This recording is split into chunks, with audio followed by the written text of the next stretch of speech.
पुन्हा तुमच्यावर जे आहे ते टीका केलेली आहे. कसं पाहता नवनीत राणा वारंवार टीका करतात तुमच्या मतदारसंघात? कसं आहे ते बाई रडतं काय, माझ्यावर टीका काय करतं.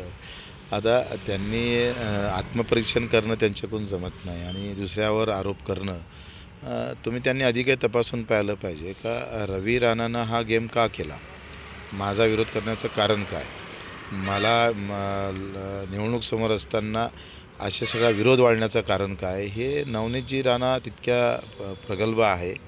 एक दिवस त्यांच्या लक्षात येईल आणि ते माझ्याबद्दल चांगले बोलायला लागेल. ठीक. भाऊ, राज्यात मोठ्या प्रमाणात बंडखोर उभे आहेत आणि तुमची मी एक सांगतोय, अपक्ष आणि छोट्या पक्षांचं सरकार येईल 100%, 100% 100% येईल. एकतर मोठ्या पक्षांना बाहेरून पाठिंबा द्यावा लागेल, नाही तर आमच्यामध्ये सामील व्हावं लागेल. दौऱ्यावर होते तेव्हा अजित पवारांनी रद्दी म्हणून संबोधलं आहे, तर रवी राणांनी महायुतीत मिठाचा खडा टाकून असं मुख्यमंत्र्यांनी म्हटलं आहे. नाही, मला असं वाटतं का त्यांच्या दर्यापूरमध्ये त्यांनी वेगळ्या सीट उभ्या केल्या. इथे कुठं अमरावतीला एक वेगळ्या जणांना उभं केलं. अशा पद्धतीचं पुरं BJPच या अमरावतीतली खतम केली आहे. तुम्ही सांगा, सगळ्यात जुने फाउंडर असून जगदीश गुप्ता, तो आता BJPतून हकालपट्टी झाली.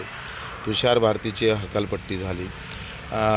ते आमचे प्रभुदास असेन भिलावेकर, हे सगळे जुने फाउंडर होते ते BJPतले, ते सगळे गायब झाले. जुनी BJP राहिली कुठं? शिवराज कुलकर्णी असेल, ज्यांनी आंदोलनात BJPचे काय म्हणते पायाभरणी केली, ते लोक गायब आहे.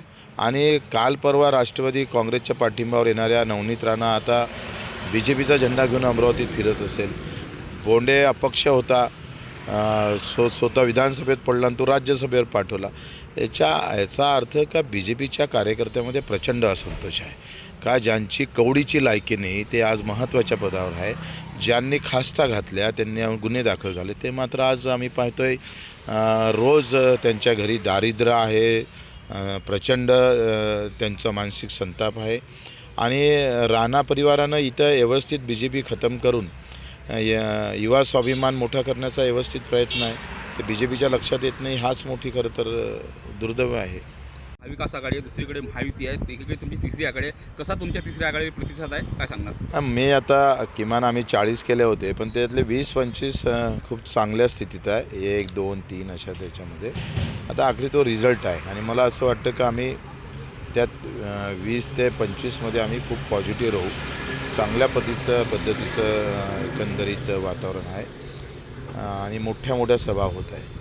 लोकांना अपील पण होत आहे. आम्ही जे सांगतो आहे का आर्थिक वाद आम्ही लोकांसमोर मांडला का धर्मजातीवाद्याच्या या लढाईमध्ये खरा कष्टकरी गरीब माणूस मरतो आहे, हे व्यवस्थित समजून सांगतो आहे. आणि त्याच्यामुळं लोकांना हे सगळं पटतं आहे आणि त्याचे परिणाम पण रिझल्ट चांगले येत आहे. काल मतदारसंघात योगी आणि त्यांनी असं म्हटलं की बटेगे तो कटेगे, तुम्ही कसं पाहता? जब हम जोड़ेंगे तो जीतेंगे, वो कटने की बात कर रहा है, हम जोड़ने की बात करेंगे. और जोडल्यानंच हे शक्य आहे. आम्ही समाजामध्ये तेढ निर्माण करून लोकशाहीचं पतन करून इच्छित नाही. मी नेहमी सांगत असतो का धर्म आणि जातीवरच्या निवडणुका कोणाला करायच्या असेल त्यांनी करावं, पण आमच्यावर ही कधी वेळ येऊ नये. कामाच्या ताकदीवरच आम्ही निवडणुका जिंकू. आणि मला विश्वास आहे सामान्य माणसावर, कुठल्याही जाती धर्मातले असू दे, कामच प्रिय असतं आणि मग कामातच राम आहे अशी म्हणणारी पहिले जुनी म्हण आहे.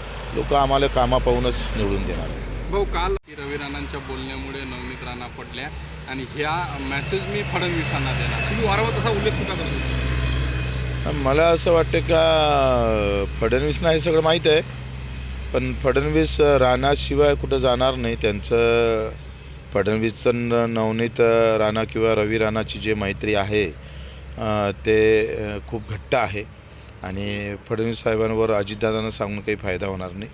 उलट मला वाटते फडणवीस साहेबच अजितदादा सांगून का तुम्ही याच्यात लक्ष घालू नका.